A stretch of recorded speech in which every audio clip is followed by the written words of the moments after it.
안녕하십니까. 더비용원 여러분, 국가공인 청소년 상담사 상급 필기시험 대비를 위한 학습시간, 오늘은 5번째 과목인 학습이론에 있어서의 5번째 사시 수업 시간입니다. 교재 위치는 107페이지가 되겠습니다.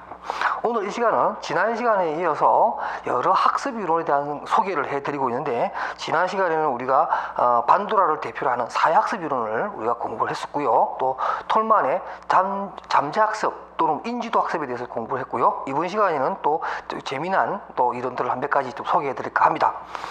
제 3절에 보게 되면 정보 처리 이론입니다. 이 이론은 우리가 어떤 학습을 한다라고 하는 것이 마치 이 컴퓨터가 정보를 정보를 받아들여서 CPU, 중앙 처리 장치에 의해서 보조 기능 또는 일반적으로 말하는 단기 기억 저장고, 우리가 보통 말하는 메모리라고 하는 거죠. 메모리 칩에 들어갔다가 장기 저장고에 들어갔다가 나중에 들어온 어떤 정보를 종합을 해서 아웃풋을 해내는 어떤 행동의 변화를 가져오거나 학습의 효과를 보여주는 그러한 컴퓨터가 마치 정보를 처리하는 그런 프로세서의 개념으로 학습에 대한 내용을 설명한 그런 이론입니다. 그래서 107페이지 그 상단에 보면 정보 처리 이론은 인간의 인지를 마치 컴퓨터가 인포메이션 프로세싱, 다시 말해서 컴퓨터가 정보를 받아들여서 그것을 어떤 가공을 하고 활용을 하고 분석을 해서 새로운 결과를 도출해내는 그런 과정으로 보고, 특히 컴퓨터에 비유해서 객관적 과학적으로 설명을 한 특징이 있습니다. 이 이론의 가장 대표적인 학자는 밀러와 같은 그런 학자들이 있는데요. 이분들의 얘기는 뭐냐면, 그게 이제 양가로 1번에 보면 이렇게 나옵니다. 학습자가 환경으로 받은 자극은 학습자의 감수기관, 또 일반적으로 감각기관이라고 할 수 있겠죠. 영향을 주고, 이것이 이제 우리가 만약에 현금 등록기처럼 감각기록처럼 거쳐서 신경계에 들어가게 되고, 이어서 어떤 그러한 들어온 정보를 선택적으로 지각을 해서 일단은 단기 기억 창고에다가 저장을 하게 됩니다. 그래서 다시 이 들어온 정보를 유의미하게 가공을 해서 기호화 또는 부호화 리코딩되어서 장기 기억 창고로 들어가게 됩니다.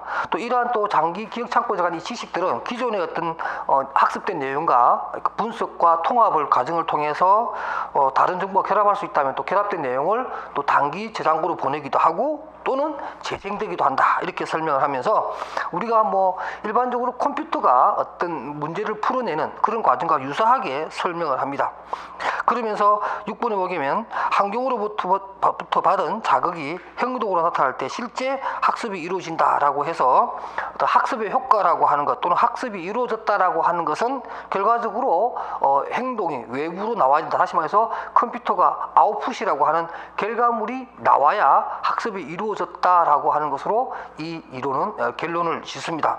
그러면서 이론과도 재밌는 것이 이제 이 컴퓨터 중앙 전산 처리처럼 이렇게 지식을 얘기할 때 우리는 절차적 지식과 명제적 지식이라고 하는 두 가지 개념을 추가적으로 좀 알 필요가 있는데요. 그 밑에 이제 기출 문제에도 그런 게 나오는데, 절차적 지식이라고 하는 것은 일반적으로 수단적 지식이라든가 방법적 지식이라고 해서 어떤 다른 지식이나 행동의 방법이나 노하우를 획득하는 그러한 수단으로서의 학습을 얘기하는 거고 지식을 얘기하는 건데, 우리가 흔히 어떻게 할 줄을 안다라고 해서 노하우에 해당되는 그런 지식이죠. 그러니까 운전을 할 줄 안다, 또 어떤 게 있을까요? 어떤 기획을 짤 수 있다, 사학기획서를 수립할 수 있다든가, 아니면 품질 관리를 할 수 있다든가, 이렇게 해서 어떤 노하우에 어떻게 해서 어떻게 이 일을 해나간다, 절차적인 부분에 대한 내용을 설명하는 것이고, 그 다음에 명제적 지식이라고 하는 것은 일반적으로 선언적 지식입니다. 개념화되어 있다는 거죠. 그래서 예를 들면 무엇이라고 하는 사실을 알고 있다는 거죠. 그것이 또 절차적으로나 어떤 실천 방향하고는 거리가 멀어. 예를 들면 그런 거겠죠. 예를 들면 해바라기는 식물이고 꽃이다, 그죠? 해바라기는 꽃이다. 그 다음에 강아지는 동물이다.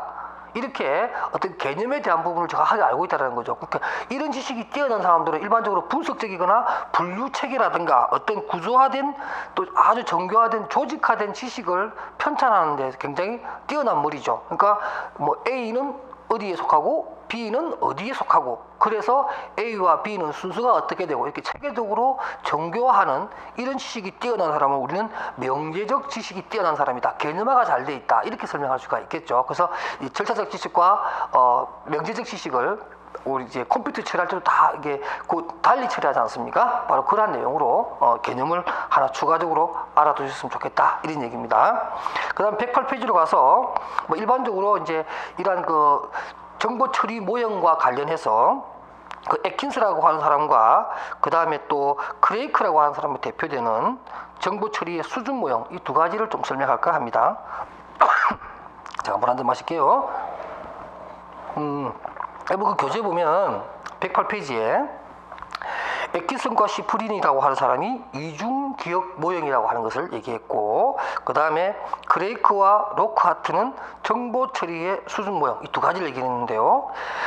일단 이중 기억 모형이라고 해서 애킨스 등이 주장한 내용을 보면, 인간의 어떤 기억 모형이라고 하는 것은 단기 기억과 장기 기억이라고 하는 두 가지 그러니까 구조 모형이 이중화되어 있다, 이렇게 얘기를 했고요. 그 다음 또 재미있는 게, 어떤 기억이라고 하는 것은, 또 정보라고 하는 것은 어떤 순서가 있다, 이렇게 생각합니다. 그러니까 이 이중 기억 모형의 어떤 특징은 이렇게 정리할 수 있습니다. 이중 기억 모형은 두 가지 특징이 있는데, 하나는 뭐냐면은 바로 저장고가, 저장의 어떤 저장 장치라고 해야 되나요? 이것이 구분되어 있다. 장기, 단기 이렇게. 그 다음에 어떤 정보라든가 정보 처리라고 하는 것이 어떤 순서가 있다, 이렇게 개념을 잡아가면 다음에 나오는 정보 처리의 수준 모형과 구분이 될 것 같습니다. 그리고 여러분들 그 책에 있는 순서처럼 정보가 외부로부터 자극으로서의 정보가 들어오게 되면 감각기관이 받아들이고 단기 기억에 저장해서 다시 장기 기억으로 하고 아웃풋, 인출을 함으로 해서 어떤 행동의 변화라든가 반응을 볼 수 있다. 우리가 조금 전에 앞에 보았던 정보 처리 학습 이론의 내용과 유사한 그러한 내용을 담고 있고요. 또 이제 우리 살펴봐야 될 것은 뭐냐면, 크레이크와 같은 사람들이 얘기하는 정보 처리 수준 모형. 이 정보 처리 수준 모형은 약간 또 다른 얘기를 합니다. 이거는 뭐냐면, 정보라고 하는 것이 수준에 따라서 달리 저장되기도 하고 더 활성화되기도 한다, 이런 얘기입니다. 한번 볼까요? 크레이크와 로크하트의 정보 처리 수준 모형은 인간의 기억 체계를 정보의 부호화라든가 저장, 인출과 같은 능동적인 일련의 정보 처리 과정을 갖고 있습니다.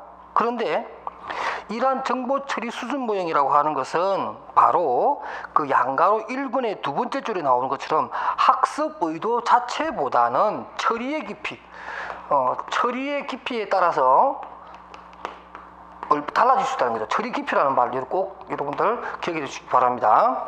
처리 깊이가 훨씬 더 깊이에 어떤 중점을 두어서 이 처리 깊이가 학습에 훨씬 더 많은 영향을 미친다, 이렇게 얘기를 하는 겁니다.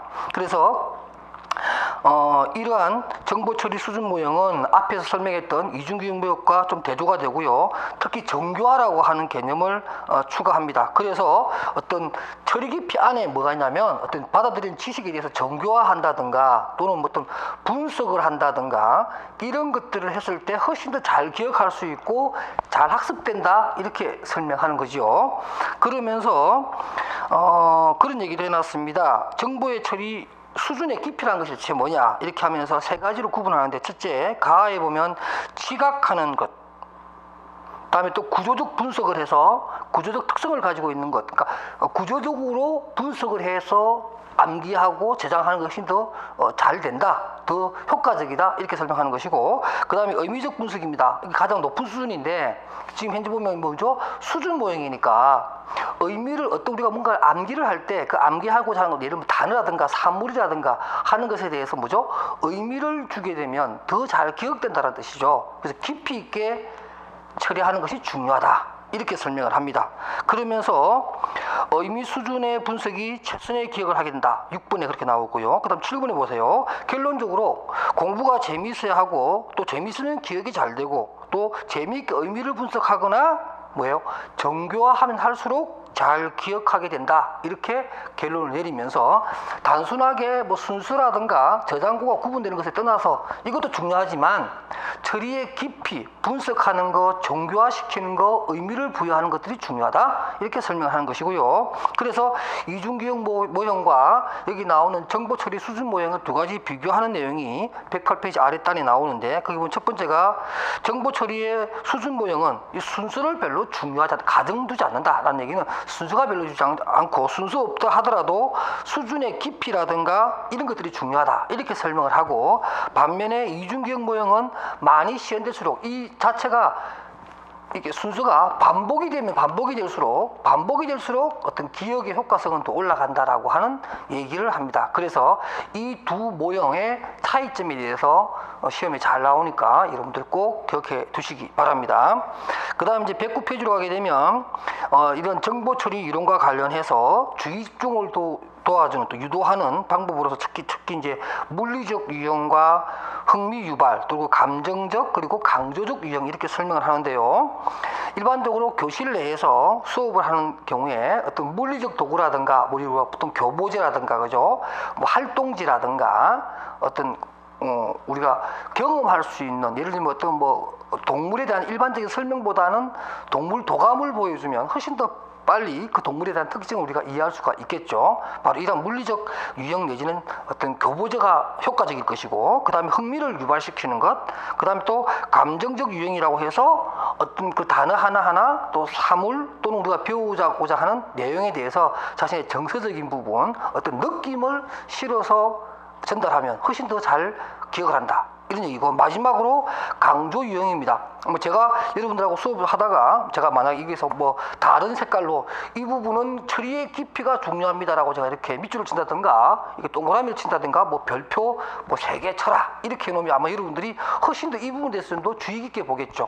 그럼으로 해서 어떤 기억의 내용을, 또 기억의 효용성을 더 높인다, 이렇게 얘기를 합니다.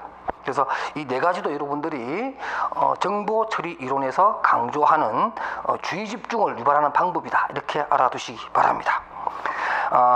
그 다음에 또 이제 챕터 4로 가겠습니다. 챕터 4로 가게 되면 신경생리학적 학습 이론입니다. 참 오만 이론이 다 나오는데 신경생리학적 학습 이론도 좀 재미있는 내용이 있습니다. 이런 거예요. 대표적인 학자가 헵이라고 하는 학자인데요. 우리가 지금까지 행동주의 상담 이론이라든가 일반적인 그 학습 이론들을 보게 되면 어떤 그런 거죠.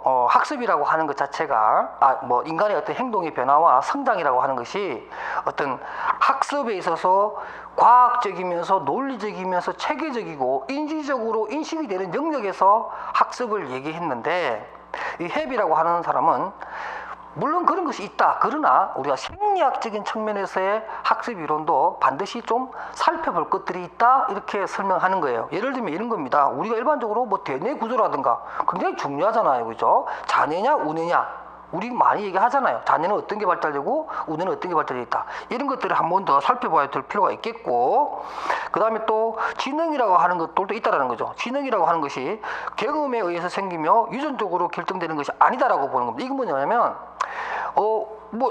신경생리학적인 측면에서 보면은 지능이라고 하는 것이 오히려 유전적인 것이라고 보는 것이 좋지 않느냐, 또 그게 또 맞는 얘기 같은데 왜 또 그렇게 얘기하지 않는 거냐, 이렇게 의문을 나타내시는 분이 계실 텐데, 지능이라고 하는 것 자체가 경험에서 생긴 것이며 유전적으로 결정되는 것이 아니다. 이 말은 뭐냐면은 일반적으로 우리가 유전적이라고 해버리면 우리가 지능이라고 하는 것이, 그죠? 상당히 어떤 학습에 영향을 많이 주는 거잖아요. 그쵸? 우리가 사실 지능은 학습 능력과 별로 상관없다, 그렇게 단언하는 사람은 별로 없을 겁니다. 영향을 줄 거예요. 그러나 그렇기 때문에 이 지능이라고 하는 것이 유전적인 것만 된다, 이렇게 얘기해버리면 태어날 때부터 우리는 능력의 차이를 보여준다는 거죠. 그러니까 어떤 그 경험에 의해서도 지능의 변화가 될 수 있다라고 하는 얘기를 신경생리학적 측면에서 얘기해줘야 되는 게 맞습니다. 그래야지 신경생리학도 입장이 정해질 수가 있는 것이고, 또 지능이라고 하는 것이 연구의 결정적인 요소가 아니라는 것도 설명이 되는 것이고, 그래서 어떤 그런 중립적 입장에서 이런 얘기를 하고요. 그 다음에 또 지능을 결정하는 데 있어서 아동기의 경험이 성인기의 경험보다 훨씬 더 중요하다. 아주 뭐 보편적인 얘기죠. 뭐 이런 얘기도 언급을 합니다. 근데 재밌는 게 있어요. 이 헤비라는 사람이 이런 얘기를 하는 거예요. 왜 학습에 대해서 신경생리학적 접근을 회피하거나 그것을 거부하려고 하는지 자기는 한 두 가지 정도의 관점에서 그렇게 이해를 한다라는 거예요. 첫 번째는 뭐냐면 일반적으로 과학이나 철학적인 어떤 것을 발달하게 되고 그래서 어떤 인간의 학습이라고 하는 것을 매우 논리적이고 체계적이고 객관적으로 입증이 될 만한 것들을 자꾸만 다루면서 그렇게 발전해 왔는데 또 느닷없이 어떤 뭐 생리학적인 바탕 속에서 인간의 학습 능력을 봐야 된다 이렇게 얘기하니까 기껏 사과와 오렌지를 구분해 놨더니 또 뒤를 섞어 가지고 이게 사과인지 오렌지인지 모르게끔 만들어 버렸다 이렇게 보는 그런 시각이 있다라는 것이고, 또 하나는 뭐냐면 행동주의에서는 동작의 성질을 관찰해서 주로 내성법에 대한 내성법에 대한 부분을 안 보려고 하는 거죠. 그러니까 인간의 인사이트 부분을 잘 안 보려고 하는 거죠. 행동주의가 워낙 학습 이론에 많은 영향을 미치다 보니까 내성법, 인사이트라고 하는 부분이 굉장히 중요한데 또 생리학적인 측면에서의 어떤 신경생리학적인 측면에서의 접근이 필요한데 그것을 자꾸만 회피하려고 하는 것이 있다. 이렇게 두 가지를 설명한 겁니다. 그러면서 이 신경생리학적인 이론에서는 제한적인 환경이라고 하는 것과 유복한 가정 환경 이런 것들이 또 학습의 효과성에서 큰 영향을 미친다라고 해서 예를 들면 뭐 제한된 환경 속에 있다 보면 이런 신경계의 발달과 학습에 잠재적으로 아주 파괴적인 또 무기력한 효과가 발생한다 이렇게 얘기하면서 제한적인 환경이 아니라 개방적일 뿐만 아니라 다양한 경험을 쌓을 수 있도록 하는 것이 그러한 환경이 필요하다 이렇게 설명을 하고, 그 다음 111페이지 보면 역시나 다양한 경험을 할 수 있는 경제적으로 유복한 환경 이런 것들이 훨씬 더 어떤 풍부한 감각 환경이 확보가 되기 때문에 학습에도 유리하고 그렇다는 거죠. 그러니까 일반적으로 보면 우리가 실험상으로 보면 실험을 한 거 보면 애완용으로 키운 생쥐랑 그 다음에 이렇게 우리에 가둬놓고 키운 쥐랑 동시에 미로찾기라든가 어떤 지능을 이용해서 과제를 푸는 그런 실험을 해본 결과 애완용으로 사랑을 받으면서 나름대로 좀 유복한 윤택한 그러한 평소에 생활한 쥐가 훨씬 더 문제 해결 능력이 뛰어나다라고 하는 것을 이런 지실험에서 보여주면서 유복한 환경 또는 다양한 감각의 어떤 환경을 접할 수 있는 것이 학습에 유리하다 이렇게 설명을 하는 거지요. 그 다음에 이제 이러한 신경생리학적인 측면에서 우리가 늘 다루는 것이 바로 자뇌와 우뇌의 문제입니다. 우리 일반적으로 그 밑에 보면 제가 표를 하나 만들어 놨어요. 그래서 자방구와 우방구라고 해서 우리가 뇌의 어떤 좌우를 나눴을 때 우리가 일반적으로 우뇌는 뭐죠? 문과머리라고 해서 주로 그 예술적 감각이라든가 언어적인 능력이 좀 뛰어난 이런 것을 걸고 예술적이고 또 뭐죠? 감성적이고 이런 것을 얘기하는 것이고, 그럼 자뇌는 우리가 이과머리라고 그럽니다. 일반적으로 그렇죠? 그러면서 뭐 분석적이고 논리적이고 체계적이면서 또 객관적이고 뭔가 이렇게 체계를 쌓아서 문제를 해결하려고 하는 그러한 능력들을 갖추고 있다 이렇게 얘기하죠. 그래서 자뇌와 우뇌에 대한 비교 부분 우리가 상식으로 알고 있지만은 그래도 가끔 잊을만 하면 나오는 문제가 바로 이러한 신경생리학적 접근에 있어서의 자뇌 우뇌의 구분 문제입니다. 꼭 여러분들 기억하시고요. 그 다음에 이제 112페이지에 기타학습 이론에서 와이너의 기인 이론 한번 살펴보도록 하겠습니다. 뭐 이것도 좀 크긴 한데요. 와이너의 기인 이론은 일반적으로 그런 거예요. 우리가 학생들이 공부를 할 때 뭐 시험에 성공했느냐 못했느냐 어떤 문제를 풀었느냐 못 풀었느냐 하는 문제에 대해서 그죠? 일반적으로 그 원인이 뭐냐 하는 것에 대해서 원인을 기인시키는 그러한 이론입니다. 그래서 일반적으로 기인 이론의 기본적인 과정은 인간은 자기의 성공이나 실패에 대해서 원인을 알고자 하는 특성이 있습니다. 그래서 기인의 4가지 요인이 있어요. 그 책에 보면 능력과 노력과 과제의 난이도와 운 이 4가지가 어떤 일의 성공과 실패의 원인이 된다 이렇게 설명을 하고, 예를 들면 어떤 그 시험에 100점을 맞은 학생이 기인을 할 때 특히 능력의 경우에는 나는 머리가 좋아서 능력이 뛰어나서 100점을 받았다 이렇게 얘기할 수 있고, 또 노력이라고 하는 측면을 본 학생들은 이번 시험에 내가 열심히 공부했기 때문에 이번 시험에 100점을 받았다 이렇게 얘기를 하고, 또 어떤 친구는 이번 시험이 그렇게 어렵지 않아서 그래서 내가 100점을 받았다 이렇게 얘기하고, 또 어떤 친구는 그렇게 했죠. 이번에 딱 내가 별로 공부도 못했는데 마침 내가 어제 저녁에 공부했던 그 문제가 딱 나오는 바람에 내가 이번에 100점 받았다. 똑같이 100점이지만 그 100점에 대한 원인을 사람마다 이런 네 가지 차원에서 구분해서 개념을 짓는다 이렇게 얘기하면서, 재미있는 것은 이 네 가지가 또한 여러 가지 어떤 그 특징을 가지고 있다는 것을 또 뒤에 가서 또 설명을 해 보도록 하겠습니다. 일단은 거기 보면 여러분들 기인의 세 가지 차원에 보면은 우리가 어떤 원인을 내부에 두느냐 외부에 두느냐, 그러니까 자기 자신에게 있다라고 생각하면 내부, 외적인 환경적인 부분에 있다라고 하는 것은 외적이다 이렇게 설명할 수가 있겠고요. 그 다음에 113페이지에 그러한 기인이 내적일 경우에, 예를 들면 자신의 능력이라든가 이런 거라면, 능력은 뭐 쉽게 변하는 게 아니잖아요, 그죠? 그래서 내적인 부분에 있어서의 내 능력과 관련된 거다 그러면 아주 안정적이면서 지속적인 차원이 될 것이고, 만약에 운이었다 또는 어떤 시험의 난이도였다, 특히 운이었다고 생각해 보십시오. 운이라고 하는 것은 뭐 있을 때도 없고 없을 때도 있고, 또 노력이라고 하는 것도 마찬가지죠. 노력을 내가 할 수도 있고 안 할 수도 있어요. 어떤 때는 내가 노력하지만 또 어떤 때는 내가 노력하지 않을 수도 있죠. 그러니까 이것은 굉장히 불완전한 요소라고 볼 수 있는 겁니다. 그래서 내부냐 외부냐, 또 그 원인이 불안정하고나 지속적인 것이냐, 또 세 번째는 뭐냐면 통제 가능하냐 통제 불가능이냐. 예를 들면 내가 노력하고 안 하고 하는 것들은 뭐예요? 내가 통제할 수 있죠. 노력하면 이번에 한번 해보자. 그래서 내가 노력하면 돼요. 그러나 능력 같은 건 어때요? 능력은 내가 통제할 수가 없어요. 운 어때요? 운 같은 것도 내가 통제할 수 없는 거죠. 통제가 불가능한 것으로 볼 수 있습니다. 그러니까 우리가 기인의 요소 네 가지 중에서 뭐 통제가 가능한 것이냐 아니냐, 또는 내적이냐 외적이냐, 또는 뭐예요?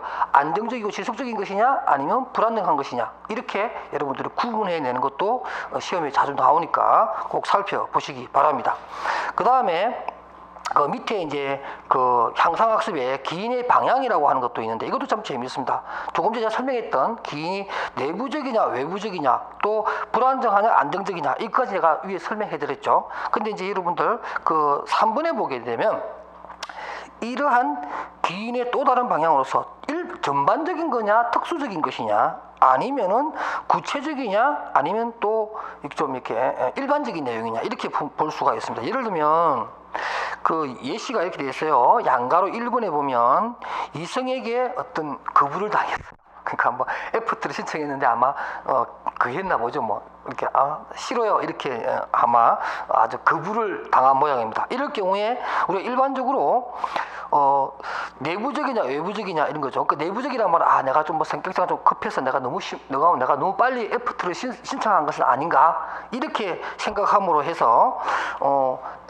내가 어떤 이분의 애프터 신청을 내가 너무 급하게 했다 이렇게 얘기함으로써 어떤 특수한 상황이죠. 이분만큼은 내가 너무 급하게 했는가 보다. 이런데 전반적인 기운을 생각하는 사람은 내가 매력적이지 못한가 보다, 내가 영 마음에 안 드는 그런 사람인가 보다 라고 해서 자신의 총체적인 어떤 그런 비하를 하는 일반적인 그런 경향인 반면에, 어떤 사람은 이분만큼 내가 좀 성급했나 보다, 이렇게 해서 아주 특수한 내용으로 그 기인의 어떤 영향력을 최소화하는 사람을 말하는 것이고, 또 뭐냐면 어떤 시험을 쳤는데 시험을 쳤는데 성적이 안 좋았어요. 그래서 어떤 사람들은 뭐냐면 나는 머리가 나빠서 이런 수학 문제를 내가 풀 수가 없어 이렇게 얘기함으로 해서 일반적인 기인으로 수학에 대한 능력을 자기 스스로 부정해 버리는 사람이 있는 반면에, 나는 역시 수리 능력이 좀 안 되는 것 같아. 내가 다른 건 괜찮은데, 이런 뭐 영어라든가 국어는 괜찮은데 이 수학만 치면 점수가 잘 안 나와. 그러니까 나는 수리 능력이 좀 부족한가 보다 라고 해서 구체적으로 자신의 어떤 특정한 한 분야의 지적 능력에 대한 한정만 하는 거죠. 매우 건강한 사람이에요. 그러니까 어떤 상황을 받아들이는 데 있어서 그것을 총체적으로 자기 비하한다거나 아니면 자기의 전반적인 어떤 능력의 저하를 얘기하는 것보다는 이번에 내가 좀 성급했다든가 이번에 내가 다 좋은데 이 수학 수리 영역 부분만 내가 좀 힘든가 보다, 다음에 좀 더 열심히 해서 이쪽을 좀 보강해야겠다. 이렇게 얘기하는 것이 훨씬 더 어떤 그러한 부분에서 좀 잘 빠져나올 수 있다. 이렇게 보여지는 겁니다. 자, 이렇게 해서 우리가 또 긴 이론까지 기타 학습 이론을 뺐는데요. 다음 시간에는 이런 긴 이론에 제가 조금 전에 설명했던 대로 한번 좀 정리하면서 또 구성주의라든가 기능주의에 관한 학습 이론도 다음 시간에는 공부하고자 합니다. 자, 이제 여기까지 제가 오늘 준비한 내용입니다. 여러분, 다음 시간에 뵙도록 하겠습니다. 안녕히 계십시오.